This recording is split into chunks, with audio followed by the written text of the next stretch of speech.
Well. It's Jennifer Lewis again, y'all can see. And we know up to this point, she has a couple of screws loose. I think we've all just seen enough of her. Take me home, Mama, and put me to bed.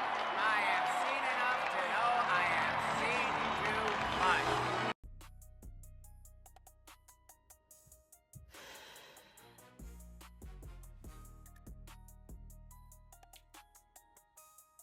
Stop killing our children, son of a bitch. We don't care if you think you're rich. Isn't this the same woman who was on Kiki's podcast talking about all the abortions that she's had and all the men that she could have been married to, but she chose not to?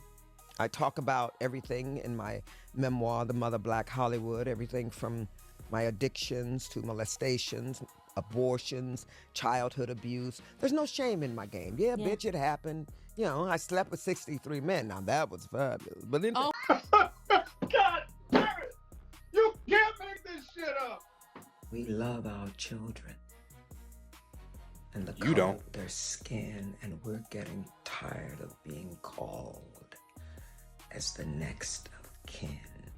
You twisted monsters are going too far. Don't you know your own children will suffer if you keep magnifying this civil war? The people are becoming more and more empowered. You can hide your face, but not your soul, coward. Once again, we love our children and the color of their skin.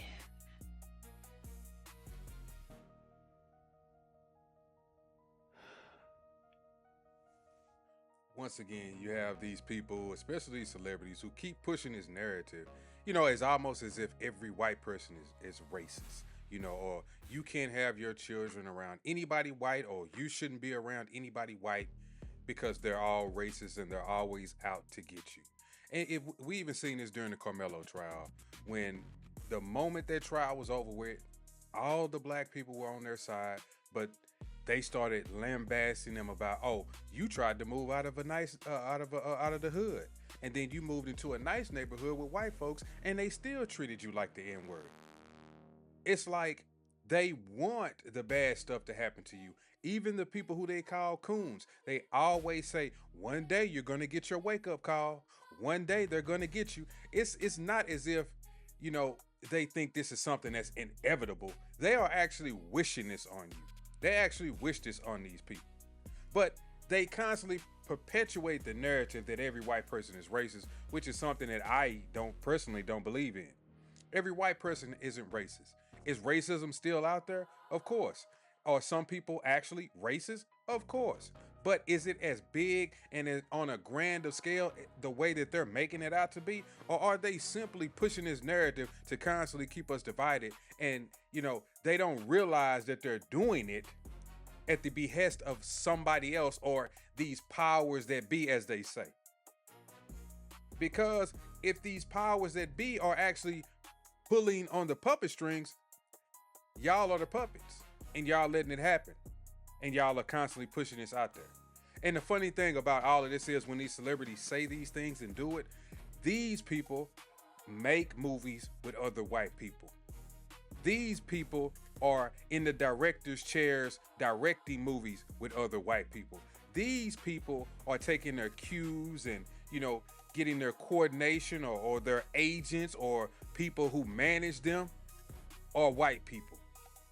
But the moment that something happens to a black person, they immediately jump to the narrative that, oh, the white person is bad. Oh, they did something to you because they're black. And this is all stemming from the Nolan Wells situation.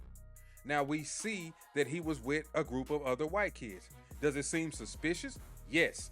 But it doesn't necessarily have anything to do with race. It could just be maybe they did something to him, or maybe they didn't. But why is it that so many of us have come out and just automatically said, oh, it's because it was one black dude with a bunch of white kids? that's not necessarily true. And I want to show y'all a couple of other clips that just lets you know that they only see things from one side. Let's check this clip out.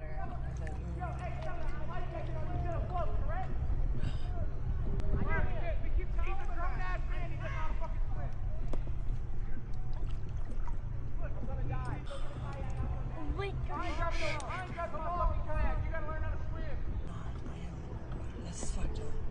Straight here with my left. Yeah. Fair. Tell him to hold off the back. Everybody, you can swim down wherever you fucking retard. I think I'll just stay here. Bro, how am I gonna get you back home? You don't think Mama Marquise is gonna be worried? Hey, your mom? My mom's name. My dad's your mom is always worried about you. My dad's in prison. I think that's why. Your dad's in prison for hell. By looking at you. Bro, just don't get a kayak. You have a fucking life jacket on, Marquise. I'll just wait. Bro, you have a life jacket. No, I'm black. It doesn't matter. It's not gonna save me. Oh, yes, it does. Bro, I'll just find a way. Hey. Hi. Yeah, they think I'm about to swim back, but I can't swim. Bro, you have a life jacket. I'm gonna die. I'm standing right Hold now. on. So I can just like hold on to the back of the head. Handle right here if you want. Yeah, I might drown. You won't drown. I'm gonna try to get over there. You're not gonna drown. I promise you won't drown. There you go. Thank you. What's your name? Hey, What's your Oh, name? my name is Marquise. But everybody calls me Lavar because I go to like Denellen. are you okay? Are you Ma'am. okay? Are you okay? Yeah, Okay. I was okay getting over here. And they think I'm about to swim back. I can't even swim. Doing a good job right now. Probably gonna hold on to this. And it's my first time here. It's your Oh, first first time? Well, welcome. Yeah. How'd you get over here? Yeah, what They made me happened? take that way over there, and they had 2 life jackets on.